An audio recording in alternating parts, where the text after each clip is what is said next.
ಎಲ್ಲರಿಗೂ ನಮಸ್ಕಾರ. FLN ಅಭ್ಯಾಸ ಹಾಳೆಗಳು, ಸಂಖ್ಯಾಜ್ಞಾನ, ಲರ್ನಿಂಗ್ ಔಟ್ಕಮ್ 15, ರಾಡ್, ಪೆನ್ಸಿಲ್, ದಾರ, ಕಪ್, ಚಮಚ, ಮಗ್ ಇತ್ಯಾದಿಗಳಂತಹ ಪ್ರಮಾಣಿತವಲ್ಲದ ಘಟಕಗಳನ್ನು ಬಳಸಿಕೊಂಡು ಉದ್ದ, ದೂರ, ಎತ್ತರ, ಸಾಮರ್ಥ್ಯವನ್ನು ಅಂದಾಜು ಮತ್ತು ಅಳತೆ ಮಾಡುತ್ತಾರೆ ಮತ್ತು ಸರಳ ಸಮತೋಲನವನ್ನು ಬಳಸಿಕೊಂಡು ತೂಕವನ್ನು ಹೋಲಿಸುವರು. ಈ ಅಭ್ಯಾಸ ಹಾಳೆಗಳನ್ನು ನಾವು ಈಗ ಮಕ್ಕಳ ಜೊತೆ ನಾವು ಫಿಲ್ ಮಾಡಿಸ್ತಾ ಹೋಗ್ತೀವಿ. ಈ ಲರ್ನಿಂಗ್ ಔಟ್ಕಮ್ಗೆ ರಿಲೇಟೆಡ್ ಆಗಿರುವಂತಹ ಒಂದು ಕತೆ ಕೊಟ್ಟಿದ್ದಾರೆ. ಆ ಕತೆ ಜೊತೆ ಒಂದು ಆಕ್ಟಿವಿಟಿ ಅಥವಾ ಸರಳ ಚಟುವಟಿಕೆ ಸಹ ಕೊಟ್ಟಿದ್ದಾರೆ. ಈ ಕತೆ ಏನು ಅಂತ ಹೇಳಿದರೆ ನನ್ನ ಮಕ್ಕಳಿಗೆ ಹೇಳ್ತಾ ಹೋಗ್ತೀನಿ. ಓಕೆ, ಎಲ್ಲ ಮಕ್ಕಳಿಗೂ ಸಹ ಈ ಅಭ್ಯಾಸ ಹಾಳೆಗಳನ್ನು ಕೊಟ್ಟಿದ್ದೀವಿ. ಅದನ್ನು ತೆಗಿರಿ. ಸಂಖ್ಯಾಜ್ಞಾನ ಇದೆಯಲ್ಲ ಅದನ್ನು ಇಟ್ಕೊಳ್ಳಿ. ನೆಕ್ಸ್ಟು ಕಥೆಯ ಸಮಯ. ನಾನು ಓದ್ತಾ ಹೋಗ್ತೀನಿ, ನೀವು ನೀಟಾಗಿ ಕೇಳಿಸ್ತಾ ಹೋಗಿ, ಹಂಗೆ ಅರ್ಥ ಮಾಡ್ಕೊಳ್ತಾ ಹೋಗಬೇಕು. ಅದಕ್ಕೆ ತಕ್ಕಂಥ ಕ್ವಶನ್ಸ್ಗಳು ಸಹ ಇದೆ. ಕಥೆಯ ಸಮಯ. ಮೀನಾ ಮತ್ತು ಜಾದು ತಕ್ಕಡಿ. ಒಂದು ದಿನ ಪುಟ್ಟ ಇಲಿ ಮೀನಾ ತೋಟದಲ್ಲಿ ಒಂದು ಜಾದು ತಕ್ಕಡಿಯನ್ನು ನೋಡಿತ್ತು. ಅದು ಮಾತನಾಡಬಲ್ಲದು. ನಮಸ್ಕಾರ ಮೀನಾ ಎಂದು ತಕ್ಕಡಿ ಹೇಳಿತು.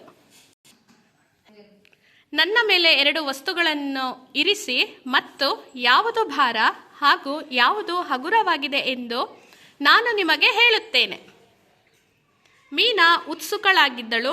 ಅವಳು ಮೊದಲು ತಕ್ಕಡಿಯ ಮೇಲೆ ಒಂದು ಗರಿ ಮತ್ತು ಒಂದು ಕಲ್ಲನ್ನು ಇರಿಸಿದಳು. ಕಲ್ಲು ಕೆಳಗೆ ಹೋಯಿತು. ಕಲ್ಲು ಭಾರವಾಗಿದೆ ಎಂದು ತಕ್ಕಡಿ ಹೇಳಿತು. ಮೀನಾ ತನ್ನ ಪುಟ್ಟ ಕೈಗಳಿಂದ ಚಪ್ಪಾಳೆ ತಟ್ಟಿದಳು. ಹೇ, ನಾನು ಸರಿಯಾಗಿ ಅರ್ಥ ಮಾಡಿಕೊಂಡೆ. ನಂತರ ಅವಳು ಒಂದು ಕ್ಯಾರೆಟ್ ಮತ್ತು ದೊಡ್ಡ ಕುಂಬಳಕಾಯಿಯನ್ನು ಇರಿಸಿದಳು. ನಿರೀಕ್ಷೆಯಂತೆ ಕುಂಬಳಕಾಯಿ ಕೆಳಗೆ ಬಂದಿತ್ತು.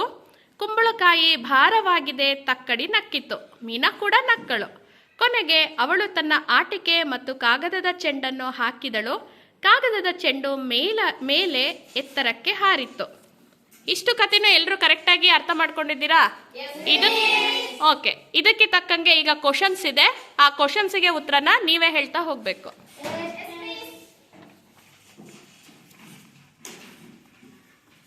ಈಗ ಏನು ಕತೆ ಓದಿದ್ವಿ, ಆ ಕತೆಗೆ ರಿಲೇಟೆಡ್ ಆಗಿರುವಂತಹ ಒಂದಷ್ಟು ಅಭ್ಯಾಸ ಪ್ರಶ್ನೆಗಳನ್ನು ಕೊಟ್ಟಿದ್ದಾರೆ. ನೋಡೋಣ. ಉದಾಹರಣೆ ಸಹ ಫಸ್ಟೇ ಕೊಟ್ಟಿದ್ದಾರೆ. ನಾನು ಮಕ್ಕಳಿಗೆ ಕೇಳ್ತಾ ಹೋಗ್ತೀನಿ, ಮಕ್ಕಳು ಆನ್ಸರ್ ಹೇಳ್ತಾ ಹೋಗ್ತಾರೆ. ಓಕೆ.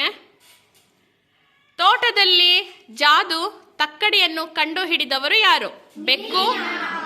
ಓಕೆ, ನಾನು ಗೊತ್ತಾಯ್ತು, ಎಲ್ರಿಗೂ ಗೊತ್ತಾಗಿದೆ ಅಂತ. ಆಪ್ಷನ್ಸ್ ಕೊಡ್ತೀನಿ, ಆಮೇಲೆ ಹೇಳ್ತಾ ಹೋಗಿ.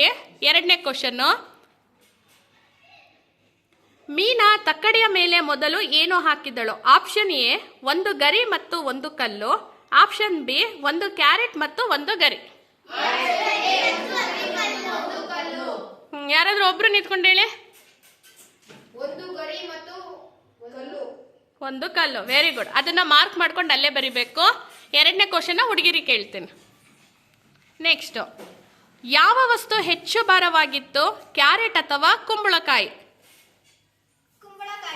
ವೆರಿ ಗುಡ್, ಕುಂಬಳಕಾಯಿ. ನೆಕ್ಸ್ಟ್ 3ನೇ ಕ್ವಶನ್. ಆಯ್ತು.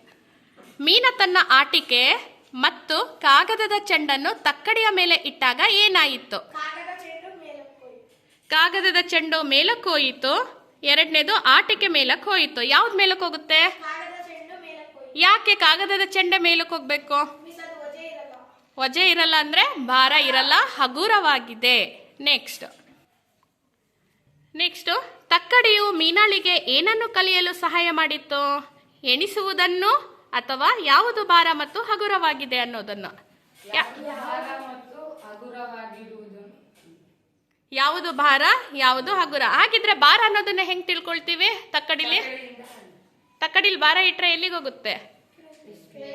ಮೇಲೋಗುತ್ತಾ ಕೆಳಗೋಗುತ್ತಾ? ಹಗುರ ಇರೋ ವಸ್ತು ಮೇಲಕ್ಕೆ ಹೋಗುತ್ತೆ, ಭಾರ ಇರುವಂತಹ ವಸ್ತು ಕೆಳಗೆ ಹೋಗುತ್ತೆ. ಹಾಗಾಗಿ ಈ ಕಲಿಕಾ ಫಲ ಏನು ಕೊಟ್ಟಿದ್ದಾರೆ, ಈ ಚಟುವಟಿಕೆಯಿಂದ ನಾವು ಮಕ್ಕಳಲ್ಲಿ ಉದ್ದ, ದೂರ, ಎತ್ತರ, ಸಾಮರ್ಥ್ಯ ಅಥವಾ ಅಳತೆಯನ್ನ, ಸಮತೋಲನವನ್ನ ಬಳಸಿಕೊಂಡು ತೂಕವನ್ನ ಹೋಲಿಸುವರು ಅಂತ ಏನು ಕೊಟ್ಟಿದ್ದಾರೆ, ಅದಕ್ಕೆ ತಕ್ಕಂತಹ ಒಂದು ಚಿಕ್ಕ ಚಟುವಟಿಕೆಯನ್ನು ನಾವು ಮಾಡಿದ್ದೀವಿ. ಎಲ್ಲರಿಗೂ ಧನ್ಯವಾದಗಳು.